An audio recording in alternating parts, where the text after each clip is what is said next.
Mr. Dano, hello everybody, and welcome. Oh, what a night.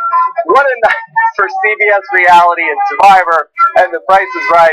And Rob is a podcast, and I'm so happy that you guys are here with us live to talk about the show. Let's bring in our panel tonight. Of course, you've heard him a couple times on the podcast talking about game shows. Here he is, the most recent Price is Right contestant that we know that's not a Survivor. Or actually, no, we know a bunch of them now. Here is Scott Green. Scott, how are you? I'm doing great. I'm with my name tag on here. Oh, Scott has his real name tag on. I got it laminated. I put one of those magnets on it, so yes, I can wear it wherever I go. Yeah. Okay, so very excited to have you on board here, Scott, and we are streaming this live on the Google Hangout. This is the podcast version. And then also here with us, Survivor historian, all-around great guy, Mike Bloom. I don't have a name tag or anything. I do have Cerise Fields under my desk as a lucky charm, just so my internet connection holds throughout the duration of this podcast. Yeah. Oh boy, we got so much to talk about here on Survivor. Price is Right, the first of 3 primetime Price is Right specials. We will be having coverage of all 3. I'm going to be with you here tonight live for the Survivor edition. We are going to be having also podcast editions of the Big Brother and Amazing Race versions of the Price is Right specials. Those will not be live. Jordan Parhar will host, he will anchor the Big Brother coverage. That will be on the reality TV Wrap-Ups feed. And then Jessica Leese will be holding down the Amazing Race coverage she will be recording. I'm not sure if it's going to be Wednesday night or Thursday morning, but those will also be coming to you on the reality TV Wrap-Ups feed. But very excited to get into it. First off, Scott, how are you doing? Doing great. Good. Oh, I'm very excited. We have also Survivor Price is Right contestant Matt Forsyth in the chat room. Also, I'm sure we're going to be getting tweets from all these people, so very excited. Very interactive, immersive experience, Mike. Definitely, and maybe you'll be able to get a long-term retrospective interview with Matt Forsyth afterwards about what I'm assuming was like a 6-hour experience, and getting in there, getting to stand with Jeremy Collins and give all of 3 bids, and probably sit down in the audience, unfortunately. Great job, Matt Forsyth. Yeah, I believe actually we're scheduled tomorrow night. Matt Forsyth is going to come to my house a la Shane Powers' funeral and talk about how he is done with The Price is Right. He did not get on stage. That's it. He campaigned for all this time. He's never talking about The Price is Right again. It's going to be an amazing show. Yeah, but Matt's not going to hold back. He's going to really let the language fly, unlike Shane. All right, so we are live here, and I think this is going to be a very fun show. Of course, that Scott is an expert, a Price is Right strategist. We will talk through all of the strategy, the missed opportunities potentially for the players, who made some good moves and bad moves throughout the games that were involved, and also we will have a lot of fun, a lot of very funny moments from the Survivor Price is Right, and we will talk through all of them. Oh, let's just talk big picture, and then I'd like to sort of talk through the game chronologically about it. So, first off, Scott, as a Survivor fan and a Price is Right fan, did this work for you? Yeah, I mean, you felt it very, very crushed together. They played quick games, so you had a chance to watch Rupert, I guess. Is that a verb? So, yeah, sure. Yeah. We can go with that. Ruperting around the stage, and they were all Ruperting around the stage pretty much, and yeah, I thought it was a lot of fun. You could really feel, though, that the contestants didn't have a lot on the line personally in the outcome. You mean the Survivor players did not have a lot on the line? Yeah. So, definitely we'll talk about whether they're giving or helping or hurting the cause for a lot of people that they were chatting with. And they definitely were. Yeah. Mike, how about for you? Did this work for you?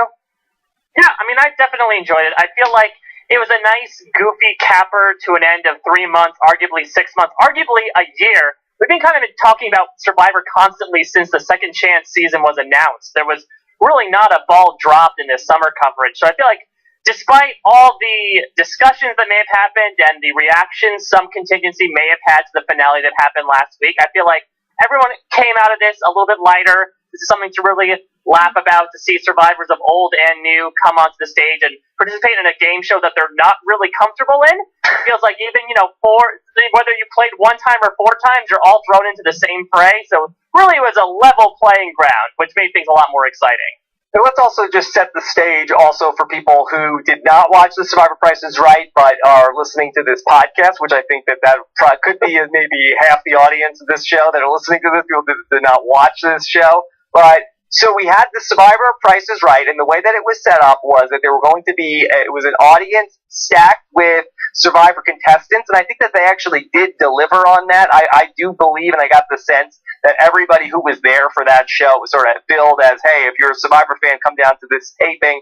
Scott, is that what you sensed as well, that the audience was stacked? Yeah, you saw a ton of buffs out there in the audience. Everybody had their special Survivor shirt. Yeah. And I know the way that they cast the show, you had 300 people coming through the line, all trying to explain to the casting guy why they were the biggest Survivor fan. So everyone was at their most Survivor-y they could be. Yeah, we saw some, buffs out of left field. I mean, we saw a Rotu buff, we saw a Bula Bula buff from Survivor Fiji. We had some deep-seated Survivor fans in the audience, which is always nice, because when the show sometimes casts super fans, we know that's a very broad term in general. Somehow The Price is Right did better at casting fans of Survivor than Survivor has actually done casting fans of Survivor. Exactly. Survivor 36, Fan versus Favorites 3. Just pluck people out. Let's give Matt Forsythe, Donna, Tina's, everyone else's partners that didn't get picked. Let's give them another chance at this game. Yeah, well, that was also the casting guy cast Survivor. Easy. That was also the best part of that for me. A lot of familiar faces in terms of the contestants actually that were there, not the survivors. A lot of people that I've recognized. I feel like I've met almost all of the people who were, the fans that were on there, at least half of them. And so it was that was very nice to see. And we'll get into it. So all right, so familiar dress. Yeah, a very familiar dress. Is that ever been washed, or do the signatures all come off? You would have to ask Donna that question. I mean, perhaps it can be dry cleaned, but we'll get there. So the way then we had sort of a box. Mike, how would you describe the sort of pen that was holding all of these Survivor players who were being called down? I would call it. There are some rather cheap supermarkets around where I live, and sometimes when you buy a box of beans, for instance, there'll be some really nice quality beans at the top. Then at the bottom, you realize that they just kind of threw in whatever beans they found that they were picking. They might not be of the best quality. That's sort of representative of what we got in terms of a crop of survivors. Not to disparage the great Enda Ma, Christina Cha, other people's names that rhyme with Ah. They really picked a huge litter of Survivor contestants from a number of seasons, but I don't think it's coincidental that those that were picked to come up were some of the biggest faces of the franchise so far. Right. They had contact. That was arranged ahead of time, and they were all paid an appearance fee, those 9 players. And everyone else was like, hey, there's a TV camera, so if you want to come by, there's a TV camera. Right. That there was a bit of there were either people that were there to be on the show, and then people who are there willing to sit there on camera and sit in an audience for however many hours are going to be required to film an episode of The Price is Right. And so drinking afterwards. Yes. So that's really how that came down. And how that was working was it was going to be people from the audience were going to be playing the games for the prizes, and then they were going to be paired up with a survivor who was going to give them advice, to sort of be like a guardian angel on their shoulder. Scott, do you like that format in terms of The Price is Right? Well, I like that the person who's playing for the prize gets to decide what they're doing for their prize. That's a good rule. That Woo doesn't get to actually tell you how much the car costs. You just have to try not to listen to Woo. Mm-hmm. And Mike, did you feel like that this was akin to the Big Brother 14 coaches twist?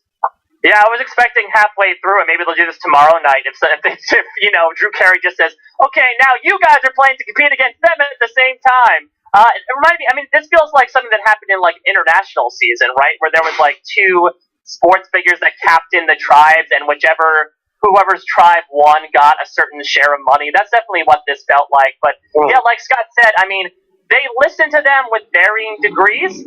There were some that were asking Boston Rob what products he had bought recently, to somebody just kind of serving as wall candy and standing next to them and looking good for the camera while that person actually made decisions. Yeah. All right. Also, Jeff Probst is there. I thought that Jeff Probst had a really fun energy for being at this thing. He did not take it seriously. He didn't seem like he was above it. I feel like that Jeff really did seem like he was game. Mike, what did you think of the Jeff at The Price is Right? I mean, we did have to notice that he stood a good, 5 feet away from everybody, right? This is a guy Right. who's used to getting Don't touch hugged me. by the dirtiest people that probably exist on this planet, yet he has to say, no, it's in my rider. I got to have a good amount of feet between. I don't know if he's going like Mark Summers OCD at this point. He does hug Latrina at the very end, but I know it's a very deep-seated Double Dare reference. I hope people got that out there. I'm on the game show train. But, I think he warmed up into it. I mean, let's also remember, as soon as that wall comes up during Punch-a-Bunch, he has the weirdest maniacal clown look on his face. I'm jockeying for Jeff Probst to play Joker in the next Batman reboot because he's just like. He was good. They bring a lot of gimmick people on Price is Right or promoting something for CBS, and most of them are terrible. And Jeff could talk. He had the right attitude. He's a professional game show host. I mean, he's been doing this for a very long time. I mean. But look how awkward Drew was on Survivor last week, so it doesn't necessarily translate. Well, Drew was even awkward this week, though. I mean, he has to, usually it's questions of so what do you do? How much of a fan are you? This time he's like, so, Rupert, what advice would you give to her if she was on Survivor? It's like, sorry, dude, you're an improvisational comedian. That's one of the reasons why you got this job, but you are very much out of your element at this point, Drew. Well, let's get into the first contestants row. So we had, the first people that came down, so we had Elise, who was paired up with Boston Rob. Then we had Alyssa, who was paired up with, was it Latrina that was paired up with Joe? Yes, the tribe from Survivor Exile Island is back. It's going to be on the Price is Right. I want to make sure I have her name right. Is Latrina? That's what it was. With an A at the end. Yes, and Bruce Kenneguy really needed to see the Latrina at one point during Survivor Exile Island. Yes, okay. So you're going with the Bruce Kenneguy reference and not the Joe Del Campo, more contemporary reference, Mike? There's a little bit of recency bias, I know, but Bruce's moment just holds so much more of a place in my heart. Not to disparage Mr. Del Campo, may he exist in peace. I almost said rest in peace. He's not dead. Yeah. Mike hasn't seen the last couple episodes of the season, so no, he's not caught up. He's not caught up. He might be dead, Mike. You don't know. You haven't seen it yet.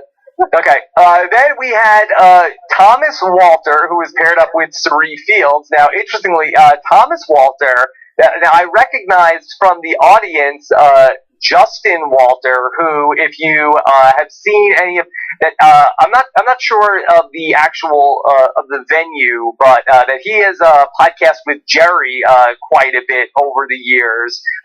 Very nice guy, Justin, and so from Twitter that is his dad. If you've ever seen Justin Walter podcasting about Survivor, paired up with Cirie, and then Jessica Shekel paired up with Rupert Boneham. A Rupert sighting. Oh boy, and Jessica did not win a lot of shekels, possibly because of Rupert as a result. Yeah. Luckily, Rupert did not have to start off this game at Exile Island, so that was the upside for Rupert. Okay. So we get everybody down to contestants row, and the first item up for bids, Scott, was sort of like a Survivor Tribal Council type fireplace. Good prize or a bad prize for modern day Price is Right? Because me, just in case this needs to be reset, I am a lifelong Price is Right fan. Love the Price is Right. Watched it an incredible amount as a kid. But as an adult, really, post Bob Barker, I really have not kept up with the Drew Carey version of The Price is Right. And many of these games were, other than Lucky 7, very unfamiliar territory for me, Scott. I barely knew any of these pricing games. So, in terms of the fireplace, good prize or bad prize to kick things off? That's a terrible prize. I mean, you can't exchange it for cash. You have to take the prize if you win it or decline it. So I imagine most of the people in that audience do not want don't want to pay taxes on a $4,466 fire pit. What a valuable prize. Oh, it's valuable, yeah. But I mean, it's good in this context because it's not like when I went on the show, I had memorized a ton of prices, so like all the standard stuff, I kind of knew what it was. This is good in that like you can't do that; it's sort of like unbreakable within the game. But yeah, congratulations, Jessica. Rupert won you a $4,466 fire table, on which you have to pay right off the bat about $300 worth of California taxes, just so they can ship it to your house, and then you can pay your federal taxes on it. Boy, Scott, a real negative Nancy right off the bat. Well, I'm in the process right now of trying to figure out where to put a game in my house, so I'm a little deep in it right now. For people who did not catch the last podcast that you were on with us, could you just give us your own Price is Right backstory? Yeah, this is 2 days after we did the podcast with Brent and Jessica Leese about game shows and getting on game shows. The spark of which was that I was going out to LA and wanted to get on Price is Right and wanted to find an excuse for Brent to tell me how to do that. So 2 days later, I went in, I got on the show, I got called down in the Rupert spot, all the way to the 4th podium, and got right up on stage. I won myself a motor scooter and a desktop PC. I won a game table with my one bid. I spun a 90 on the wheel, and then the rest of it is not important. I stopped watching at that part. Don't spoil it for me. Yeah, Mike has that DVR also. Those 15 minutes DVR. When you win any kind of vehicle, actually on the West Coast, it was preempted by Prince's death. I think it was Prince who died that day. So on the West Coast, they never saw if I lost the showcase or not. So we don't need to talk about it. But when you win a vehicle, you get one of these license plates that says "winner" on it. So even though it wasn't a car, I get to have this forever and ever. It's gonna go up on the wall along with my name tag. And I won a little bit of money in my game, so this is a check for the money minus the taxes that they took out. So that's more valuable than the prizes which are all being sold. So if anybody in the Chicagoland area does want a Kimco-like 200i motor scooter, at Scott Does Magic on Twitter. All right. So then let's get into so the bidding in the first round was a little odd. So Boston Rob and Elise they started off with $1,200. Okay, good. Okay, nobody knows how much this fire table costs. Okay, now Joey Amazing and Latrina, while they would get their act together by the end of the night, Scott, how terrible of a bid is $1,150 here after a $1,200 bid has just been placed? It's no $11.99, but it's pretty bad. You're giving yourself a range from $11.50 to $11.99, so you've only got a $50 range to work with. Bidding on Price is Right is about creating a range. Like the ideal way to place a bid on the show is to place a bid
that gives you like a 1 in 4 chance of creating a range that you could beat. So the first person should this is getting technical, but the first person's bid should be approximately what they think, about a quarter of the time the amount will be higher, and 3/4 of the time the bid will be lower, so that there's no game theory incentive for someone else to outbid them by $1. So you're creating these ranges.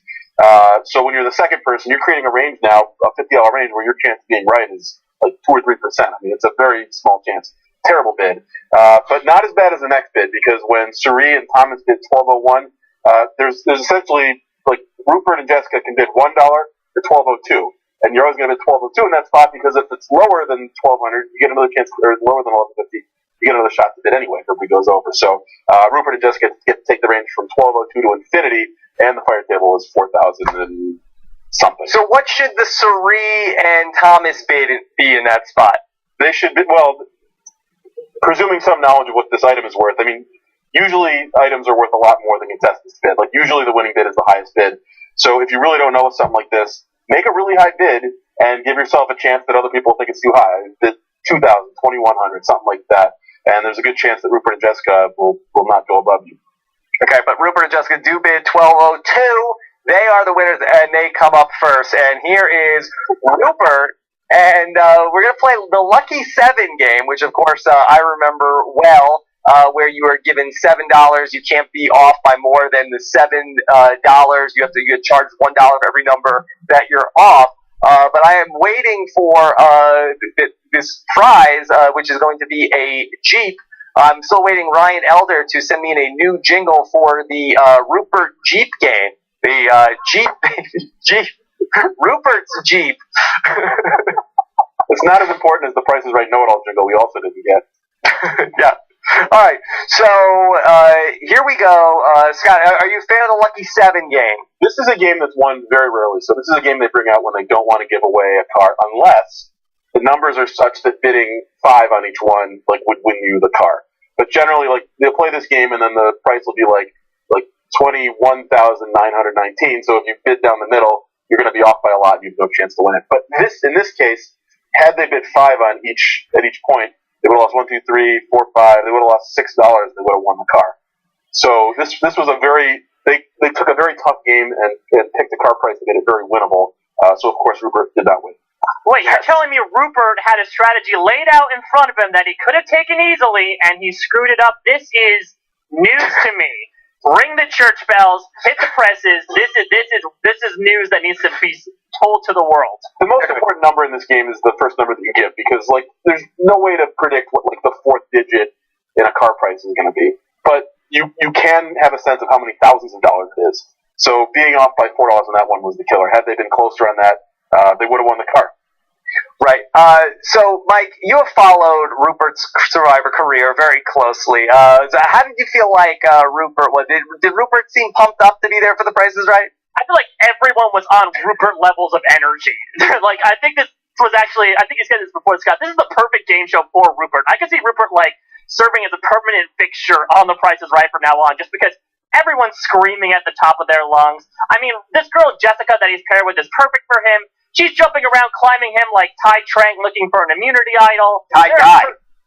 Yeah, exactly. We have the tie-dye. It's a perfect match. But that being said, I think once we get down to the nitty-gritty and everything, he kind of biffs it. I mean, like Scott said, this did seem like a really hard game just to say, hey, figure out a car price, and, depending on how far off you are, you get a certain number of guesses in a way. So it kind of sucks that, the first game, Rupert would have had to screw it up. I don't know, even if you give it to Boston Rob or Suri, if they could have done well with it. A little bit of a dour start to it, but it seemed like Rupert was pumped up no matter what, and we got to take that action to the showdown. Hey, look, Rupert has no issue with being the first person to lose on a game show. They've been there, done that. That is no skin off Rupert's nose, okay? Is he going to send out a bunch of hate tweets now to Jessica being like, oh, can't wait to get on if Jessica would let me? I don't think this time counts because I was the first one out. I think this should not count towards my record. I should get to play again, if anything. All right. So, Scott, now in terms of the car price, which was $32,700, 56 or 56. 56. So in terms of that car price, if they give you the first number, which is a 3, which seems that sounds high, then should you go with a 5 or should you go with a number that's lower for that second number? Yeah, I would have gone with a lower number for the second number, but again, I memorized like 100 car prices before I went on the show, so I people, and it didn't even win me a car. So it was fun though. Learned a lot about car pricing. You know, the games all ended at 5. Look, you got to prepare for every contingency. So they throw the price that ends in 6. They are overcharging you by at least $1. Okay, so they threw out the number 6. The second number was a 2, which blew $4 for poor Jessica, and then she was really up against the wall. She rallied to come back where she bid a 6 again. It was a 7. Yeah. Bid a 4 again. It was a 5. So she ends up in a situation where she has one shot. She can say any number if she gets it right. Scott, do you have any advice in that spot? Yeah, if it's a key, I give a 5, and pretty much anything else you bid a 9. It tends to be, maybe it's anecdotal, it tends to be 9 a lot for that last digit in this game. So you want to make sure that 9 is within your range, unless it's a brand that ends prices a certain way. If only Jessica was partnered with Dreams. I feel like Dreams has as much car knowledge as Scott does at this point. If they had got Survivor at some point, then I could have helped her, and then she would have won the car. Lynn? Yeah. I mean, would Yowman need to be the partner to help her win the car, and then Dreams could come in and sort of like steal the showcase? Yeah, Dreams' person who he was paired with would wind up with the car. Yeah. That's pretty good. All right, so unfortunately, Rupert would not be a winner for Elise. But I am under the impression that she is an RHAP listener, so that is, we wish her the best. We'll see her in the showcase showdown. She did not win with Rupert. All right, so then we get to our second go-round. We call somebody else up to the stage, and it's a very familiar face. Donna Martello, come on down, and Donna is also one of our listeners. That you can recognize her often at almost any televised Survivor function. She has a very famous yellow dress with all of these Survivor logos and has been signed by a multitude of survivors, including myself and Mike Bloom. Most recently, she was seated next to John Cochran at the Survivor finale. How about that? Wow, so that means she got like secondary exposure there, right? Is that a strategy now? You have to sit next to Cochran or Sia at every reunion from now on to hope you get your face shown on screen? Rob, did it hurt your feelings when she asked you to sign it, Rob Mariano? Come on, Scott, please. Look, that would only increase the value of the dress. Now, Mike, were you thinking at any point that Sia would be running up to the stage? Well, I'd assumed that Sia was going to be posed as one of the models just surreptitiously in there, because as we know, she doesn't typically like to present herself. So like, for all we know, she could have been, she could have been that TV screen, for all we know. The Beauty Brains and Brawn package. Okay, so Donna, she comes down. She's in the aforementioned Rupert spot, which now I will never be able to watch The Price is Right again and think of the person who's on the end as not being in the quote-unquote Rupert spot, which can take on all sorts of different connotations. Before tonight, the Rupert spot was sort of like the dugout hole that's right where the shoreline is that gets flooded in by the tide. That was also the Rupert spot, traditionally. That spot. That was my podium. Old Greenie. All right, so Donna is paired up with Tina Wesson, and unfortunately, Donna and Tina never got to the stage here tonight. They were stranded down in Contestants Row for the entire night, but I thought they had some good bids. Yes, no argument with how they bid. Yeah, they were more unlucky. Yep. This is less Tina Wesson in Australian Outback, more like Tina Wesson in All Stars in terms of her actual exposure on the stage. Yeah. She was the dog that didn't bark tonight. The dog that didn't bid. Yeah, right there. Yeah, I only see one spot where like their bid was not super defensible. Other than that, just bad luck, not being bid very often. Also, I saw Donna wearing a flint necklace also in Contestants Row. Oh, that would get confiscated if you were on Survivor Second Chances. Yes, PG actually created that necklace. That was inspired by the PG line of jewelry. Yeah. All right. So the first, you couldn't see it. The first bid was an Apple. Or sorry, the next prize up for bids was an Apple Watch and an iPhone. Which actually you would think that this is something that you could sort of just price out. I know that the Apple Watches though depend on the wristband, so that's sort of confusing. But pretty much for the most part, the iPhone stuff is pretty standard issue in terms of that. So here we go. Donna and Tina, they start off the bidding $1,600 is where they start. Rob and Elise, Boston Rob and Elise, they bid $1,601. Now here comes Joey Amazing again with a $1,475 bid. Scott, I was like, do they have like sort of like does she work at the Apple store? Does she have some inside information in terms of what she's bidding there? Because that seems like a very specific bad bid. Yes, that's exactly what it is. It's a very specific bad bid. She said, I want something. I want significant digits all the way down, and I want it to be slightly lower than the other bids. Yeah, and then we had Suri with Thomas. They bid $1,476, which is doubling down on the bad Joe and Latrina bid. And we're making fun of these bids. These are the two people that are going to win the show. These are the two people that are going to get all the way to the end. So they figure whatever they're doing wrong here in these first couple of rounds, they get it. They get the ship righted by the end. Yeah. I mean, Rob and Elise made a bad bid too. Like when you're the second person, you outbid the first person by $1. You're just opening yourself up to get outbid by $1 again, which is what not Joe and Latrina should have done, because they went 1602, and Suri and Thomas would have gone 1603. But you're really making yourself vulnerable. Taking away that extra bracket of prices that the item can be in. Are you saying that Boston Rob lucked into a win here by the poor play of others, Scott? Is that what you're saying? No, I would never. Okay. How dare you? All right, so it's sure enough, Rob and Elise get up to the stage. So only two times it took him to get up there. So he's twice as good at The Price is Right as he is in Survivor at this point. But half as good as Rupert.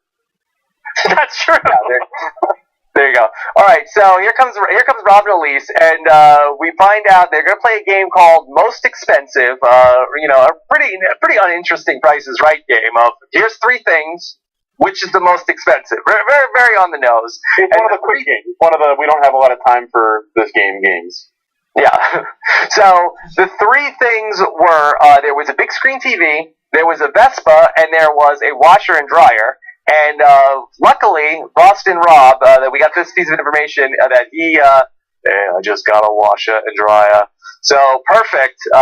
Boston Rob has a washer. He has 4 kids, right? So they're washers and dryers. They clean as well. So he run a sweatshop? That's why he keeps having so many kids, right?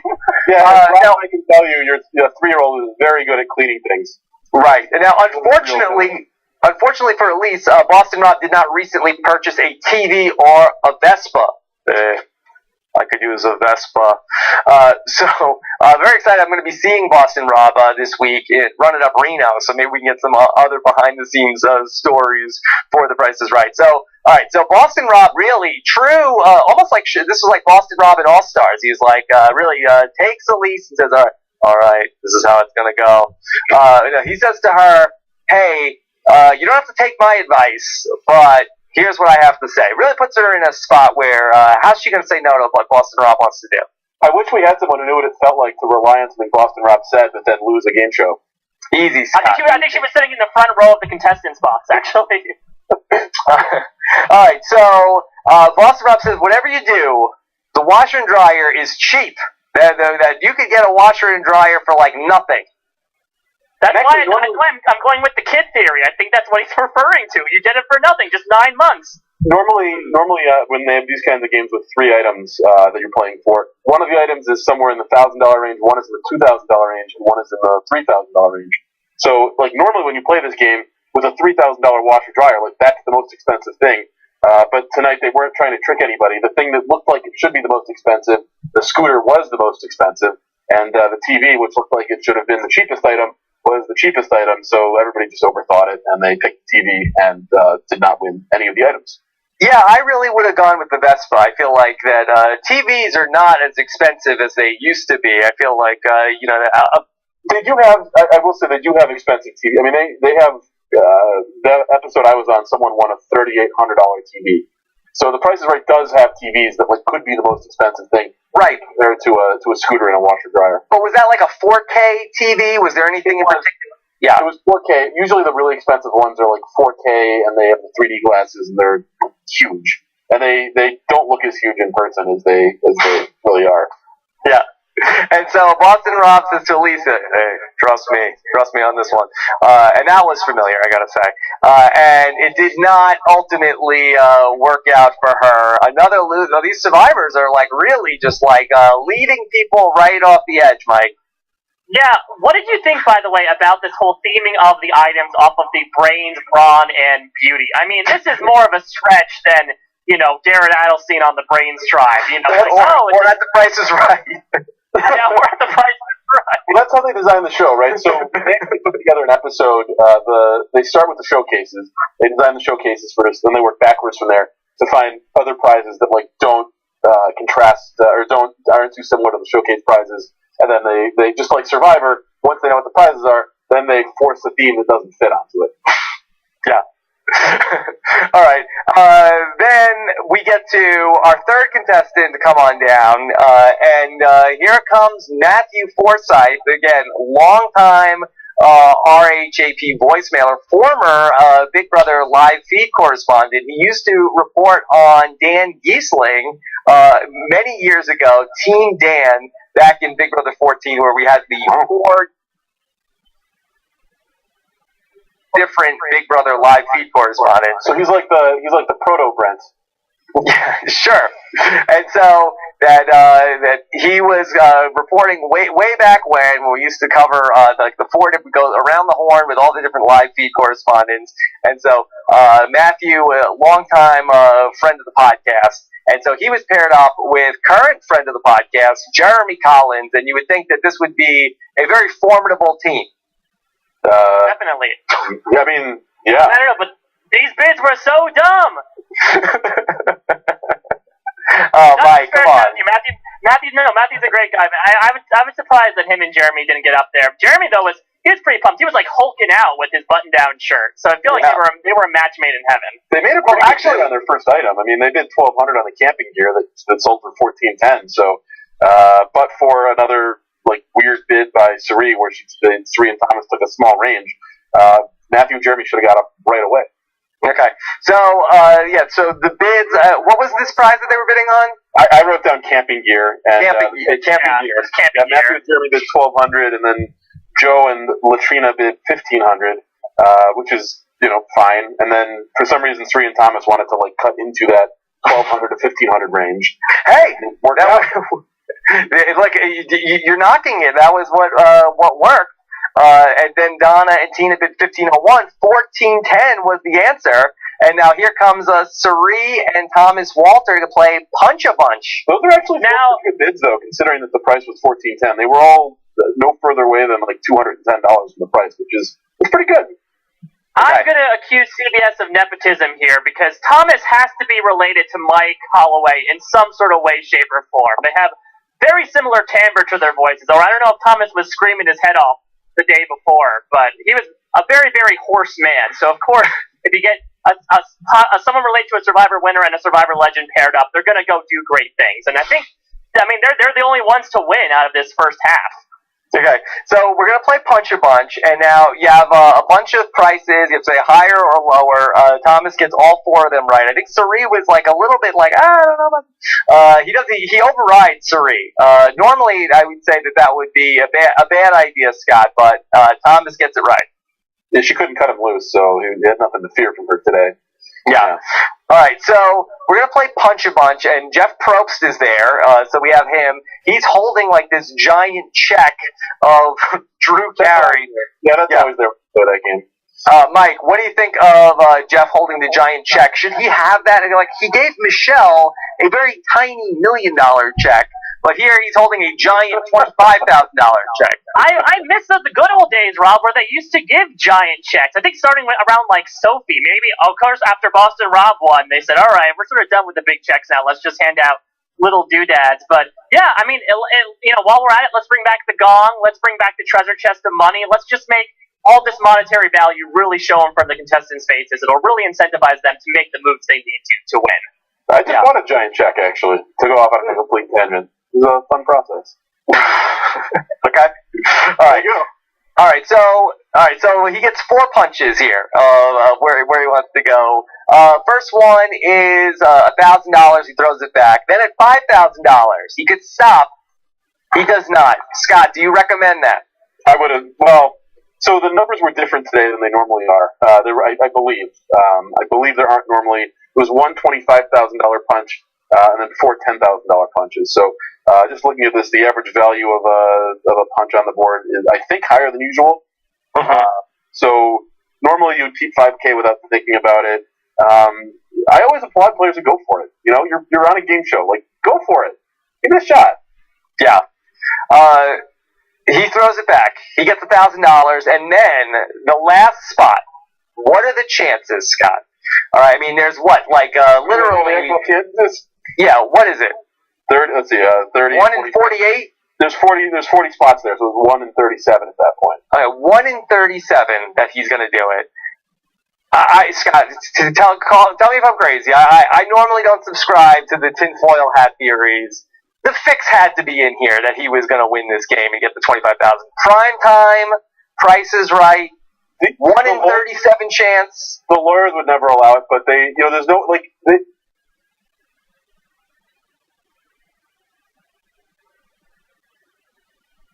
They could put extra $25,000 slips in there because you'll never see more than one because if someone gets one, the game's over. There's no reason to throw away a $25,000 piece. So they could put him like every other space, and he just was like unlucky that it took him 4 punches to find it. But no, the lawyers are very careful of this. I mean, that's in the favor of the contestants. It's not like that they're screwing people out of like their right. But they still throw an honest game show, and that's why, again, and I could be misremembering this, but I believe there were more 10,000s than usual, and so that's how they did it. They made the average expected value of playing the game higher, but they weren't doing favors to the contestants today. Like you'd think they would because it's a primetime episode and it's Survivor, but the 2 card games they played are both games that, like, historically have a very low percentage chance of being won. What is that? The card curse? Special thing added. Yeah. Okay, so finally, Thomas wins $25,000. He gets to go to the Showcase Showdown. And that was like good. Jeff Probst sold me. He looked at the thing and Drew, you do it. And I didn't think it was like $500, but they both reacted very straight faced to that card. Well, I felt like that once they start saying like, boy, you really. Once Drew does that, then it's a big prize. Then you feel good. I did also like how once they won the $25,000, I don't know if you noticed this, but Jeff does this weird like Looney Tunes-esque tiptoe over to Thomas while he's celebrating with the check to hand it over. Jeff is by far the most cartoony he's been since his time on Survivor, and that includes, his wide-eyed glare when he found out Billy Garcia declared his love for Candace Woodcock. Survivor Jeff was loopy, but did we know that he had just gotten back from filming a season at that point, or was he just about to go out for one? Because if he just got back, I understand the loopiness. I believe he was probably just leaving. I think they most recently got back. I think that's probably what it was. Just to go back to, this punch-a-bunch idea where you have this card that's in there, and then you sort of look at it, and then you sort of react to it. Mike, would you like to see that, like in a Survivor Tribal Council, where it's like, okay, that's 3 votes Aubrey, 3 votes Michelle. She just like look at the vote and then boy, Aubrey, you're really gonna be upset tonight because the vote is Michelle. He does do that in the finale. You tell everybody. He does do that in the finale sometimes, though, where he'll look at it when it's the deciding vote and then he'll turn it around. I do kind of wish. God help him. I don't want this to become like a bachelor rose ceremony where he's like, all right, here we go. Stakes have been higher than ever. Nobody is safe. What's gonna happen? I wouldn't mind. We don't need more time at Tribal Council. Why not? Where do we have to go? All right. So Then let's get to the Showcase Showdown. Let's spin the wheel. And there was some weird stuff going on with the wheel where it's like, so you always have like that downtime while the wheel is spinning. And really kind of the contestants, the actual players got a little screwed because they kind of gave that time to the survivors to sort of talk and do their sort of like Big Brother nomination. Okay, I just want to, before I get into everything, I just want to thank my mom and my dad at home. Happy birthday to this person.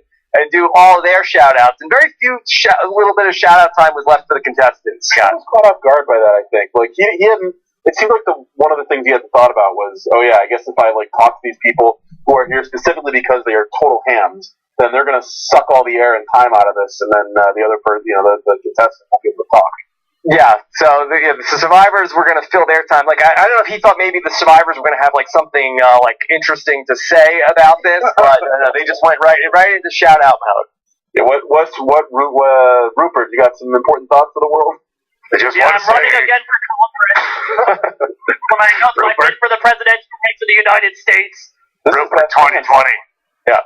All right, so Rupert and Jessica. They started off, and they had a... Rob and Elise do. I'm sorry, it was Rob and Elise were first. And then they had 60, but they kept going. Scott. Bad move to spin again on 60? No, the first player needs to spin again, unless you get a 65 or higher. The second person needs to spin again, unless they have a 50 or higher, or if they're tied with the first place person, 65 or higher. And then the third person plays until they win. Again, accepting ties. Okay, so spin again if you're the first person. All right, so Rupert and Jessica, they get a 65 and they stay on the 65. And then finally, here comes Thomas and Suri. And how do they do on the first spin, Scott? Oh, they great technique. She really put a lot of fun with her legs, not her back. You want to do that. She got a 30, and I mean, there's no decision to make when you're the third person. Like, if you're losing, then you spin again, and if you're winning, then you stop and like start jumping around and hugging Drew. I was told by someone I know never to jump around in a tight T-shirt on national television again, which is fine. Yeah, okay. So they end up with 95. They're going to stop. So Suri and Thomas will move on to the final show. It's not the showcase. Okay, the showcase. The wheel of the Showcase Showdown, and then the final thing is just called the Showcase. Got it. Okay. Well, do we want to talk for a second about the wheel has spoken and the? Okay. Oh yeah, absolutely. Sorry, good call, Mike. All right, Mike. What was your? So we have Jeff there, and we are going to be putting out the torches of the players who, as they get eliminated. It's like being right there on the island. I mean, it's like the genuine experience right there in the Bob Barker studio. What's a more BS twist? Removing a jury member or having a wheel vote somebody out? Yeah, a good question. People would take the wheel, and because then Aubrey's got a chance again, right? And wouldn't that be the more popular choice? Well, if two contestants end up getting tied, are we having a spin-off or fire making? Is that how we're going to do the settle all these ties, Mike? No, whoever has the fire table wins, right? They've already succeeded in the fire making challenge in that facet. Now, as we head into the Big Brother version tomorrow night, what's Julie Chen going to be doing as people end up losing, Mike? You have been evicted from the Price is Right stage. She's going to ask him some real awkward questions. And what's Phil going to do on Wednesday, Mike? I'm sorry to tell you, but you have been eliminated from the stage. No, sorry to say. Non-elimination wheel. Go spin Non-elimination wheel, so you get one more spin. Yeah. All right. So here's where things are really going to pick up now. Here comes, we go back to contestants row. We have new contestants. We have Inga and Wu. Wu Huang, Mike, come on down. Wow, we haven't seen Wu for a good, since October? I know he got a brief glimpse at the Survivor Cambodia reunion, but yeah, we've had Wu off the brain for a considerable amount of time, but according to Max Dawson on Twitter, Wu was quite the popular person amongst the audience themselves during the taping. No, that's just what every Price is Right audience just says. Woo! They're not cheering for him. That's just what you say when you attend a taping of The Price is Right. They're actually saying Wu earns. Yeah. All right. So then we get to another round of bidding. What was the price this time? The playing for the kayak. The kayak. Usually on The Price is Right, like rarely do the one bid items get above $2,000. When they do, they're like never above $3,000. This is the second item we've had that's in like that $4,000 range. The kayak, Prime time. whatever the kayak, and there was more, I think. Yeah, for kayak, $39.39. That's a lot. And so a $2,000 bid from Wu and Inga is it's a pretty strong bid. Okay, so 2,000, and then Donna and Tina bid 3402. It's a great bid. I mean, it's a lot higher than you'd ever expect an item to be, but they were still under. I mean, it took like a really amazing bid from Joe and Latrina to topple them. But that, I mean, again, that's another. You know, you get unlucky on the show. You make great bids, and just someone else recognizes you made a great bid, and they nudge you. And sorry. Yeah. Matt and Jeremy bid 2,700, and then Joe and Latrina bid 3,405, and Joe and Latrina get to come up. And now this set up a very odd moment, Mike, where we had a trip to Borneo, which, from what I hear, in Borneo, there's really only two things, and neither are positive in snakes and rats in Borneo. Though, 16 years later, I think all the monitor lizards must have eaten all of them at this point, right? Didn't they eat all the pagong chickens, too? Yes. Also, the childhood home of Yao Man Champ. Oh, he was home of the Survivor bar, too, right? You come have a drink and watch the first episode that's running on loop for 16 years. Yeah. So a lot to do there. And so then the woman Latrina is asked about, okay, here you are, up here with Joey Amazing. How does that feel? And she says that she's up here with her two favorite guys, and Drew Carey goes full bloom, Mike. Yeah. Again, improvisational comedian after my own heart. I mean, speaking of Rupert Hole, I feel like there might have been some different Hole talk, and I'm not talking about Peter Harkey. All right, easy, Mike. All right. I went full Drew there. I'm sorry. Full Drew. You went full Drew. If I'm on stage with Joe and someone else, that other person says that the two favorite people are there, I'm pretty sure I'm in second place. Mm-hmm. Yeah, so Drew basically, he makes like a threesome joke about how, like, hey, we'll be right back after these commercials here with me, Latrina, and Joey Amazing. There's got to be a fan fiction out there somewhere of, my menage a trois with Drew and Joe Anglem. Yeah. Drew Carey, he actually had said, all I could think about was Joe's body. Yeah, so that's very distracted Drew Carey. Alright, so Joe Brochacho and Drew Carey. Alright, so they had to bid on Now and Then.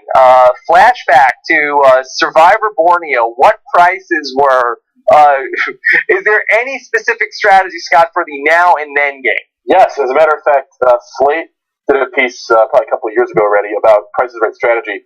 This was given as an example of a game that can be won 100% of the time with proper strategy, because there are always 4 now items and 2 then items. So there's a combination of you pick 3 items that are all consecutive, and you pick now for all 3 of them. And then depending on what that outcome is, there's a way to guess on the other 3 that guarantees you get 3 in a row correct. So no one has an excuse for losing this game unless they didn't memorize the Slate thing about how to win every game on Price is Right. Yes, Mike, did you think that it was clever product placement for Survivor to incorporate one of the grocery items they were bidding on was a bottle of Fiji water? Was that really setting the stage for this fall? Yeah, well, once I saw that, I'm like, okay, are these, named after locations? But that was the only one, though. I'm glad we got to see some Sandra and Courtney on this in the advocation of beans and rice as a number of items. Yeah. Now we had first it was crab meat, which she bid $4.19. That was the now price, the going price for crab meat. Scott, were you aware of that? Oh yeah. And then $1.59. That was the then price of rice, which Mike, as far as I was under the impression, a container of rice was the going price now is a tarp. Yeah. Oh, it depends. If it's crispy, it might be a little more. It might garner some more conflict, so that might bring up the asking price. So it really depends on the consistency of the rice. Yes. And then finally, the final thing that she bid on was ointment. Was that a Survivor Co-Wrong tie-in, Mike? Well, it's Tiger Bomb, so maybe it was a tie back to what was John Who was the fighting tiger. So maybe I haven't seen them use Tiger Bomb, but. This was filmed, in March, so this was, in the height of all the Survivor Co-Wrong injury stuff, so maybe it was something that they mentioned off camera and had to cut out. Yeah.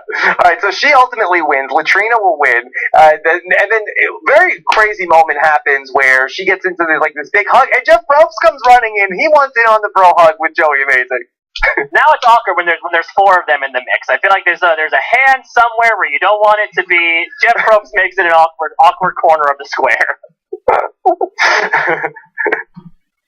I'm trying to find what's the appropriate sound clip to play. If it doesn't fit, it won't work. It doesn't fit. Probably doesn't belong there. There we go. We're synonymous on that one, Rob. We're on Simpatico. Okay. All right. So here we go. Let's get into the real crab meat of it all. So here we go. Here comes Kelly Wentworth to come on down. She's going to be paired up with Donald. And Donald also, I feel like I definitely met Donald somewhere along the way. I've seen him on TV a lot. Is that the Donald we're talking about? No, different one. He has an affinity for blonde women? No. All right, Hammock and Tiki Bar. Here we go. And so that I don't have all the bids in this round, other than Wu and Inga with 2,400. They have the winning bid. Anything you want to talk about from the bidding, Scott? No, I mean you get another item over $2,000. So that's three of them so far. So the one bid items were pricey tonight for anybody keeping track at home. Yeah. Although I feel like, in fairness, that I have to say to our own Matthew that he bids the $1 here when they had the opportunity to go 24.01, which would have been the winning bid. Yep. Did you advocate the $1 bid here for Matthew and Jeremy? No, I probably would have taken the range of over 2,400 because if you're wrong, you get another shot. I mean, unless it's $2,099 to $2,399, in which case it's.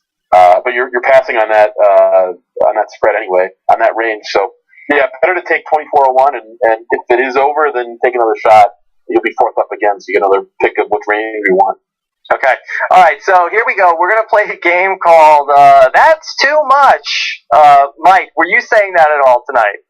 No. I mean, well, again, since we were kind of done with Rupert after the first game, I mean, when we cut back to the boxing contestants, I did notice that people went back. Like, there was one point when Boston Rob was back in back there. To the pen. You're right.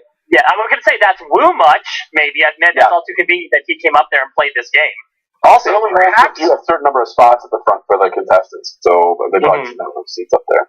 Now, perhaps the only contestant to be worse paired up with for the "That's Too Much" game might be Joe Del Campo, the only other survivor who does not know when to say when. Or Wes. Wes, yeah. All right. So the name of this game, "That's Too Much." So they got a Mini Cooper, green white top Mini Cooper. Here, that's a fantastic car. So what you want to do, they're going to give you a bunch of prizes, and I feel like that this was Scott. Did this used to be 10 chances, and that they've sort of No, they still have 10 chances, and that's a much better game, and it's a game that can be won almost all the time if you know the trick to it. So no, this is just a game where you can tell if they're trying to give the car away or not based on where the winning amount is. If it's one of the first two or the last couple, then they're trying to not give it away. And if it's in the middle, like it was today, then maybe someone will get the car. So, but it's a bad game. It's we're running out of time game. Okay, so sorry, as a quick side note, they shortened the show. It used to be 40 some minutes. It's down to 37 minutes or so of showtime. So they need to have these games that can be played really quickly. Okay, so here's how this works. Where they're going to give you a prize, and then you have to stop the thing when it's a prize that is too much. So the price is more than the price of the car. So the first number is 19,334.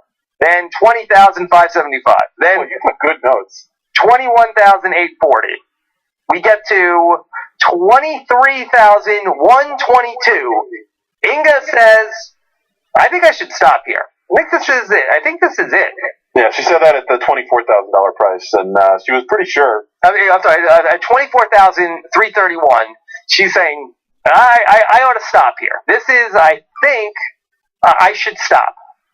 Yeah, if you don't know the car prices, if you didn't memorize 100 of them or whatever, then you're going to look to the audience, and it's really, really hard to tell what the audience thinks sometimes. When you're up there, it's 300 people all yelling at you out of sync, and they all have different thoughts. So it's hard to get a read on it, and you've got the lights on. You got to make a big decision. And in this case, she had the added pressure of someone sitting next to her giving her really bad advice. It's hard to ignore. So Inga says, I should stop here, but Wu says, oh, I don't know, Inga. I think you should go. I think one more. Come on, let's do it. One more. Mike, how could you say no when Wu is giving you advice?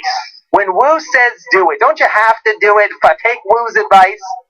Wu is such an enabler in this case. Come on, just one more taste. It's just so succulent and delicious. So you're going to have such an immaculate car after this. Mm-hmm. Yeah. And really, when you're paired up with the person who, in my mind, is the owner of the worst decision in Survivor history, when Wu says zig, don't you have to zag, Mike? Well, that's how he lost the Maze Challenge, right? He zigged when he should have zagged, and Cass lost the challenge, and Wu won it that way.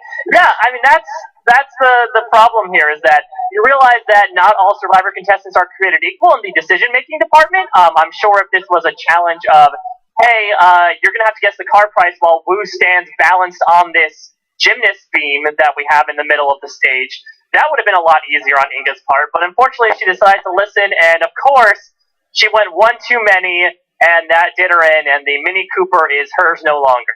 In fairness to Wu, it's a reasonable guess. Like, the problem with Wu wasn't that he was wrong, it's that he was so adamant about his wrong answer. Like, well, he doesn't know. Like, why does he think, that's what he does! Like, okay, you're married, Rob, I know you're married, I'm married. Like, when you're getting ready for the wedding, and then your fiance is like, hey, what do you think about chair covers? And, you've never had a thought in your life about chair covers. But now, on the spot, you have an opinion about chair covers, and then your fiance is like, no, that's the wrong opinion about chair covers. And even though you didn't care about chair covers until 3 seconds ago, you defend your stupid wrong opinion because you've been asked for it. That's where Wu is. This is what does the car cost?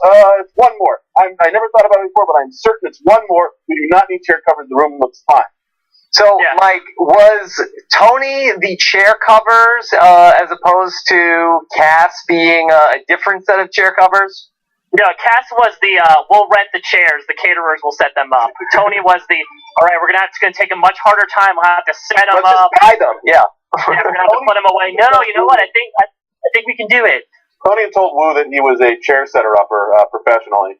Yeah, all right. Kind of screwed you up.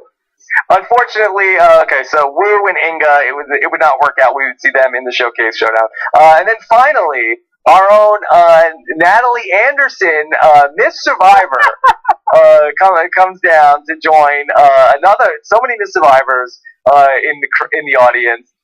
She comes down. Her and Kelly would start having a rap battle in the middle. Yeah, luckily they didn't get into it. All right, really, and the whole cast of San Juan del Sur is reunited in Contestants Row with Fortina. Well, you see, right before when Kelly got called down the previous time, Natalie knew she was getting called down at some point. So when Kelly comes down, Natalie knows she's last, which is the worst spot to be, and you can see on her face damn it. So here she is, coming down. You got one chance to play.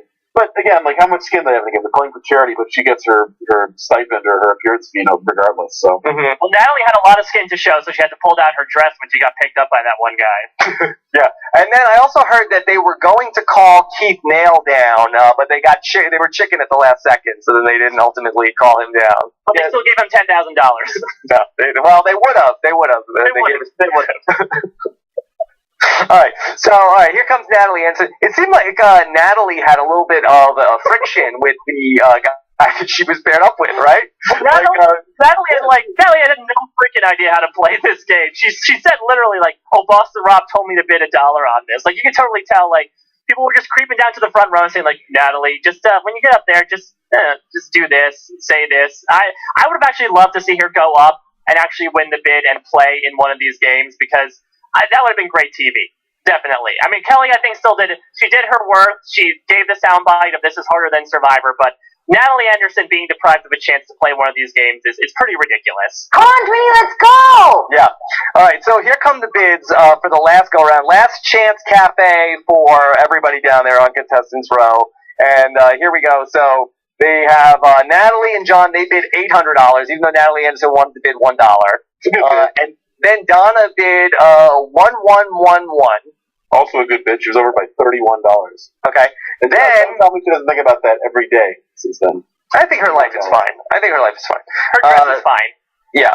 And then Jeremy and Matthew bid $14.50, and then here comes Kelly Wentworth, typical Kelly Wentworth coming in there, and 801. 801, Scott. It's a small range. You're taking 801 to 1110, but it's the right range, and they win the GoPros. Okay, and then, Poor Donald getting pulling a Clay Jordan and getting choked by Natalie as a result. all right, so now we get up there, and now it's Donald and Kelly, and we find out that that after all this, he has been #LifeMade, Mike, that he has gotten to play Price is Right with Kelly Wentworth. Well, you're going to say they get to the stage, but they get to the stage a little slower than usual because Kelly pulls a Jennifer Lawrence and totally trips on her way up there. That actually happened to me when I was on the show. It didn't make it on TV. When I came down, not when I was coming on stage, but when I came down to contest the show when I got called, you're coming down a ramp, but then suddenly it's not a ramp, it's like level. And so I hit that last step and I went flying onto the stairs. And I thought I was going to wind up on YouTube and I'd be a meme, but no such luck. They cut that. So okay. No one got to see me go flying. Okay, so Scott, we're gonna play the game Double Cross. Another one of these quick little let's get a game done out of the way so we can get on to other stuff. I mean, you pick the price of the two items. Like that's it. There's not really a lot of gameplay. It's one decision. Okay, the designer handbags and a kitchen island. I'm sure that is just what Donald needed. Yeah, there you go. They give away a lot of these outdoor kitchen islands. Like who? I don't know if they're doing it because they think people want them, or because it's a prize that people are going to decline and the show's going to save some money. I really do. I think it's the latter, to be honest. So negative. Well, they say in designing the show, they changed the sorts of prizes they gave out when Bob Barker retired and Drew came on, because they wanted prizes that seemed like genuine, like Drew would really give them to you. Like Bob Barker would give you a living room set. Brent still has his. Like it was stuff that old Uncle Bob would give you, and now the stuff that young Uncle Drew would give you, who doesn't know you very well, and he figures that you probably have a giant backyard, and you need. He's re-gifting, is what you're saying? That he's taking the gifts that gave to this person they didn't want, and let me give it to you. We'll get to re-gifting during the showcase. Just you wait. Okay, I got a thought. Alright, so there we go. Let's go to the showcase. It's going to be a big screen and shout out He proposed to Christina Hamilton. He didn't have $1 million. His fiance Christina. So congratulations. And if it's not Christina Hamilton, if it is a different Christina, then I apologize. Well, yeah, he's after those Tonys that Christina Hamilton just is about to get in a couple weeks. Listen, woo! I'm telling you, get Hamilton if you can. It's a hot ticket. So much connective between these past few jokes. I love it. All right. So 55 is the spin from Inga. She spins again and goes over. Or no.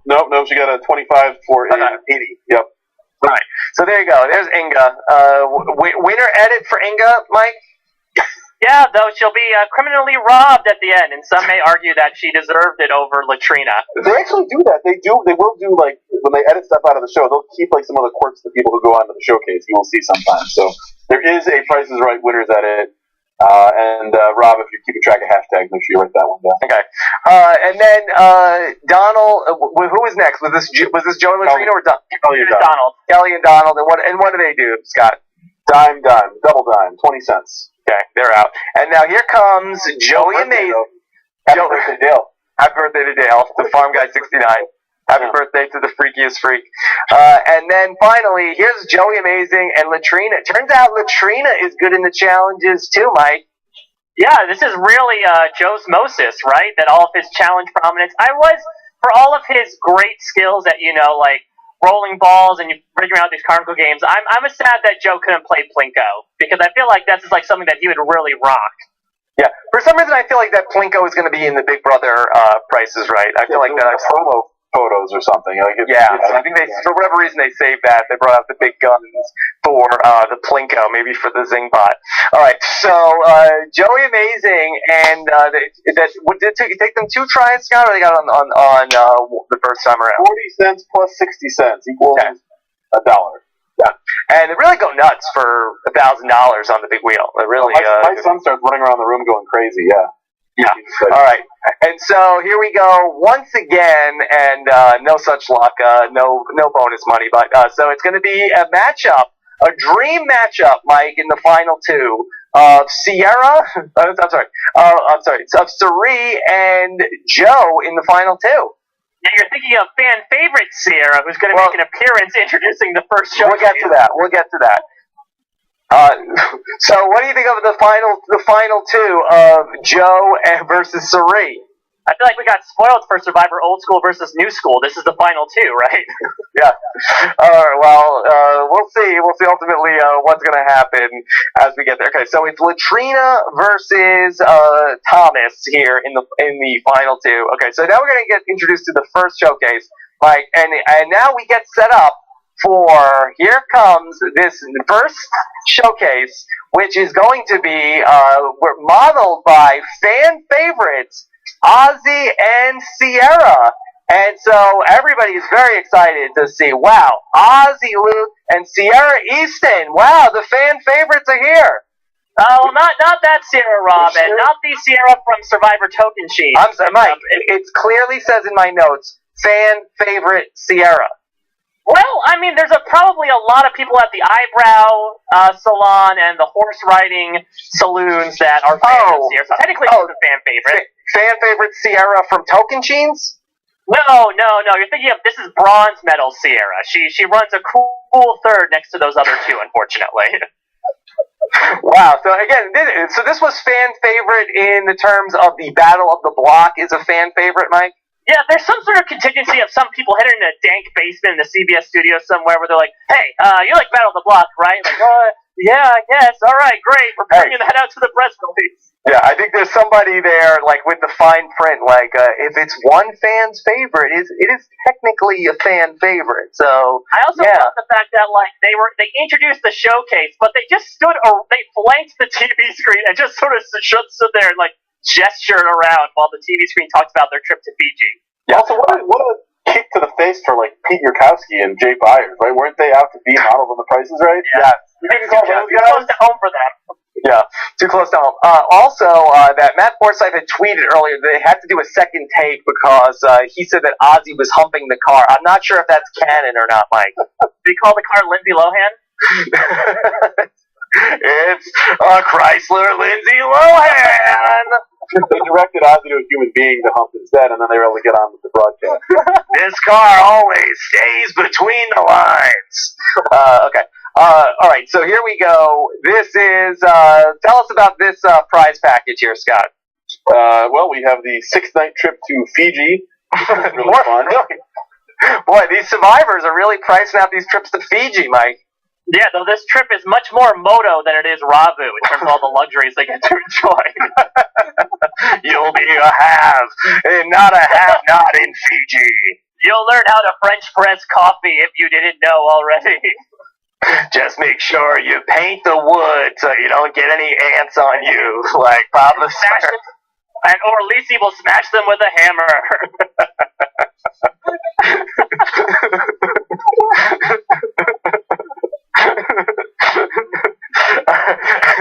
Well, you guys really love Survivor Fiji. Yeah.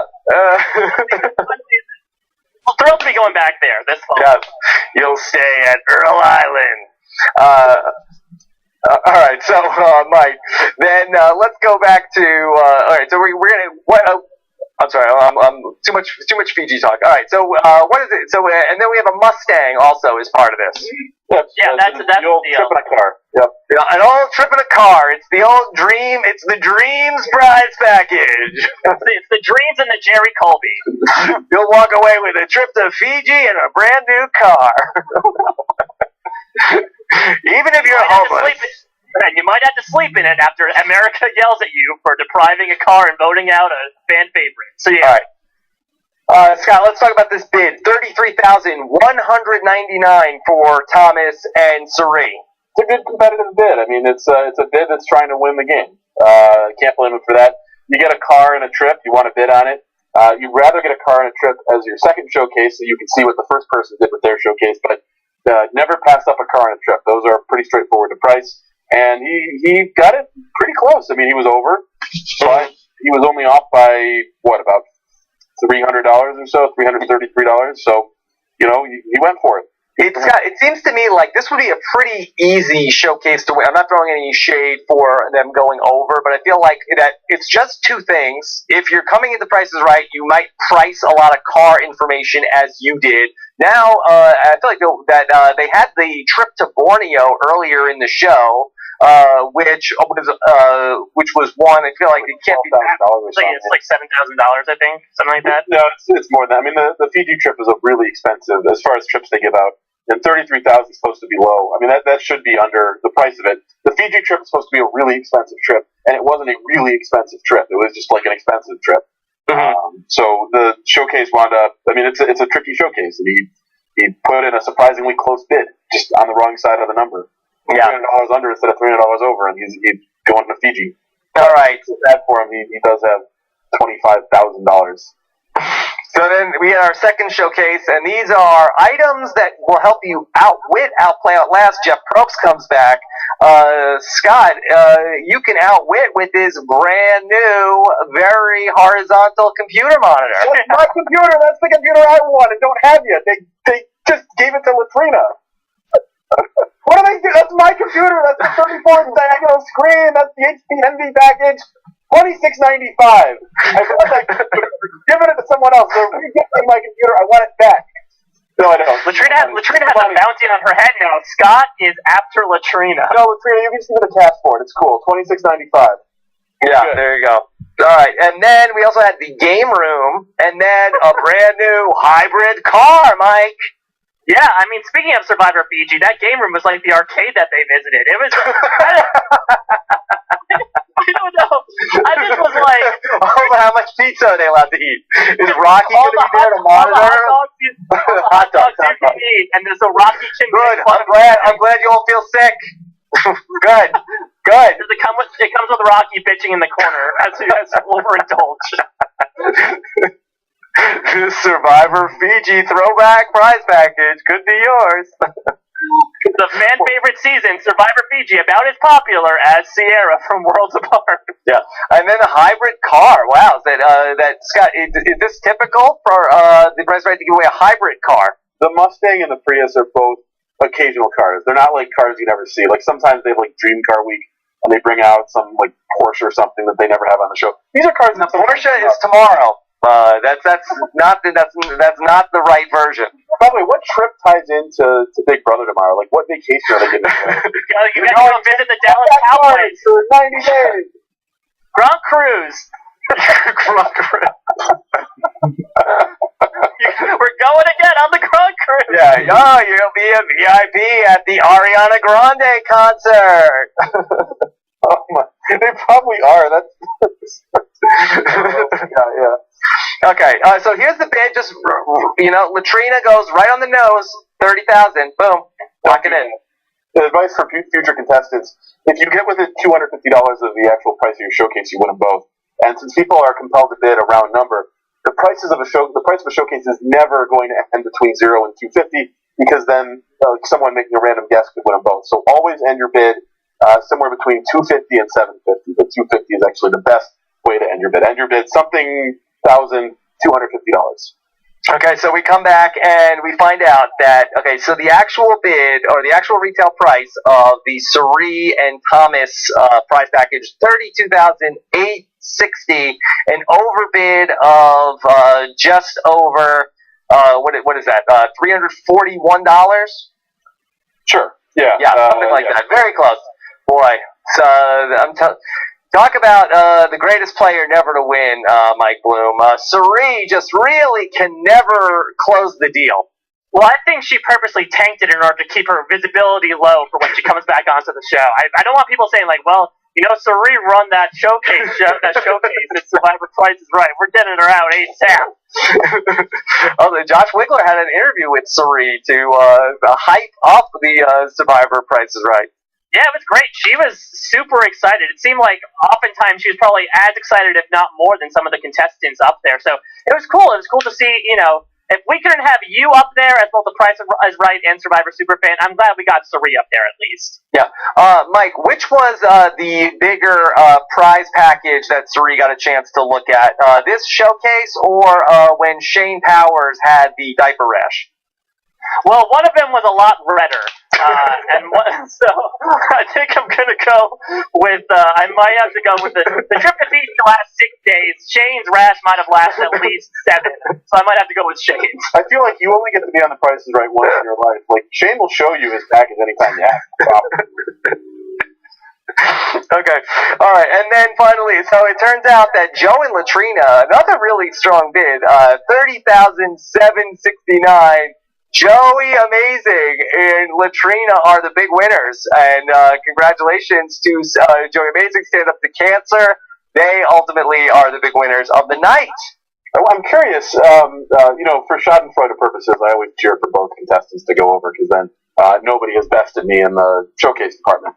But would they have? I know that's there you go. Now you know who I am. But would they still have given money to one of the charities that had happened, or like the Price is Right, like, well, we're going to just save that money for the charities? Mike, do you know what were they just matching dollar for dollar whatever Latrina won? They were going to donate to the charity of whatever Survivor where they were paired up with. So, I mean, what Scott is referring to is like a Donald Trump Celebrity Apprentice type of move of like, you know what, I like you. Even though I'm eliminating you, I'll give you $25,000. I'm assuming that people wouldn't go away without any money going to charity. Did Trump do that on the show? Oh, yeah. He said, why did he people a wise and generous man? Yeah, well, he should get those clips going viral. I think that'd be a great, Donald Trump gives prize money to both teams. He is a very equitable and fair judge of talent. People hey, I support this message. Yeah, that'd be good. Get some of these good Apprentice clips. Yeah, definitely. I mean, they're few and far between. Why do people always focus on the fascism when you could focus on he once gave? All right. We're having fun. The Saga Price is Right. All right. All right. Joey Amazing is your winner. How does this affect the legacy of Joe Anglim in your mind, Mike? Well, I mean, he did win something, which, I mean, granted, if there's any sort of competition and you have Joe in there, it's probably like a 70% chance that he will win at it. If he doesn't pass out, the doctors have to respond to him. So, he was pretty much the odds-on favorite going in. It seems like he's just about good at everything, be it random Survivor competitions or The Price is Right. Maybe Joe can take this onto a national game show circuit, and we'll see if he can start raking in cash that way if his Survivor appearances aren't garnering him enough money. You're moldy. No, he's not moldy. He is the winner of The Price is Right. So congratulations. Until he's moldy. Yeah, congratulations to Joe and Latrina. Do you think that we will be seeing Latrina? Could she potentially? How do you think she would fare on Survivor? Is she a millennial or a Gen Xer? Good question. That's a good question. All right. Scott, any closing thoughts in terms of what Survivor impressed you with their Price is Right performance? I guess Jeremy and Natalie and Tina impressed me by not getting involved in this mess. I did like seeing Fabio in the audience. Fabio was there, right? He was. Oh yeah. Can we talk about some of these people in the left out club? We have. All right. Not too much time, but go ahead. I mean, Ben Browning, who totally aged a good amount, right? Well, yeah, it's like a real there's what is the common denominator to all of these people? The people that were there but not called up on stage. What is is there a through line there? Yeah, they had nothing better to do on a Tuesday night. Yeah. I don't know. Yeah, so there are people there, that you haven't seen in forever. People who have no interest in Survivor, just there to cheer on the other survivors playing Price is Right. So again, I feel like we were deprived of a Corinne appearance. I can only imagine how Corinne would have treated Drew Carey when she got up on that stage. Yeah, who knows? All right. So, Mike, what's the hashtag tonight? I got a list. I feel like it would go a little X-rated if we go with Minaj on Drew, so I'll skip that one. I have Rupert Spot. I have Ron Rupert Sierra. Spot. Let's go with that. Rupert Spot. Yeah, let's go with the Rupert Spot. Very excited about that. All right, Scott, of course, is on Twitter at Scott Does Magic. Scott, what else is coming up these days? I'm going to be, if you're in Chicago, I'll be performing at RapCon? Actually, hey, give me the invitation. Maybe I'll come out and put something together for you guys. But actually, right before then, July 6th, I'll be at Magic Chicago, 7:30 p.m. at stage 773 in Lincoln Park, Lakeview area. So you can find those tickets, and that's just like, what, 2 or 3 days before RapCon. So if you're going to be out early, you can come check that out. Otherwise, book me for stuff, because that's what I do. Okay, well, we'll see you out there. All right, and of course, Mike Bloom's on Twitter at Mike Bloom Type. I know Mike and I are working on some podcasts this summer. Mike, what else is going on? Well, actually, I'll be talking Price is Right in a couple days, actually. You talked in the very beginning about how The Amazing Race will be bringing up the rear, doing a show on Wednesday, so I'm going to get together with what I refer to as the Holy Taurinity in myself, Jessica Leese, and Dan Keaton. I love talking with anything Amazing Race with those guys, so we're going to break this all down once again, and I can't wait for the next couple days. Otherwise, I've been talking Shark Tank on Reality TV Wrap-Ups. I've been talking Once Upon a Time, Survivor Historians. My voice is out there a lot, so you know, there's a lot of things you could probably find me on at this point. Okay, and then also, yeah, as Mike mentioned, we're going to have coverage of the Big Brother Price is Right, as well as the Amazing Race Price is Right on Reality TV Wrap-Ups. Jordan Parhar is going to have the next one coming up with Brent Walgamont. I know for sure, and I don't know if he has anybody else on that panel, but be sure to look for it on the Reality TV Wrap-Ups feed. Also, we've got a lot more coming up here already in the podcast feed. That we have the Why Michelle Won podcast with David Bloomberg, posted that today. And then also we're going to have some podcasting coming to you from Reno, where I will be at Run It Up Reno with the Price is Right's own Boston Rob, Tyson, Steve Fishback, Josh Wigler, Anna Kate. I think Coach is supposed to be there, so very fun podcast. Should be in the offing this week as well. Now, will Boston Rob's washer and dryer be there as well? We will see. We'll ask Boston Rob all of your appliance-related questions at Run It Up Reno. Ask him if his refrigerator is running. Hey, smarten up, Scott. All right. Thank you guys. Actually, I have a couple of questions real quick that I totally biffed it on. Scott Xavier sent me a couple. We have a couple of questions real quick. Lee wants to know: do survivors wish they could keep the money? It's not like they're actors or whatever and make survivor money. Yeah, Mike, how much do you think that? Yes. Yeah. I mean, that's why I felt bad, because I feel like the people that didn't call up were the ones that needed it the most. Do you think, did the people who were in the audience that weren't called up, do you think that they were under the impression that there was a chance they were getting called up, Mike? Again, according to Max Dawson on Twitter, he seemed to believe that everyone who was going to get called up on stage got pulled away at some point earlier on, so they pretty much knew, like, okay, we weren't pegged for basically glorified seat fillers at this point. I've heard that for all three of these shows, the contestants who got on were given appearance fees, and that was all arranged in advance, so there were no surprises. People right, but was it a red wedding for the people who were like when Ben Browning is like, hey, who knows, I might get called up, The Bonehams send their regards. Yeah. So we'll see. Okay. So Alice Asselson wants to know. You're officially no longer a casual when half the fans know who you are. You know who half the fans are. That's right. Good question. Okay. Then also Matthew Forsythe wrote in. Why did that idiot Matthew listen to the crowd and bid $1? He should have just gone $1 over the highest bid.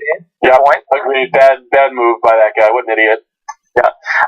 This is from Daniel Lindell. Rob, why is there always this much touching on the Price is Right? It seemed like the survivors are especially handsy tonight. Well, are you talking about this or Survivor from the past, 3 weeks? Again, I haven't seen it past that point, but it seemed like the point that Survivor was at when I paused it. Okay, all right. So good questions. All right, so that's going to do it for this edition of the podcast. Hope we have a lot more fun, or as much fun, on the Big Brother and the Amazing Race versions coming later this week. Have a good one, everybody. Take care. Bye.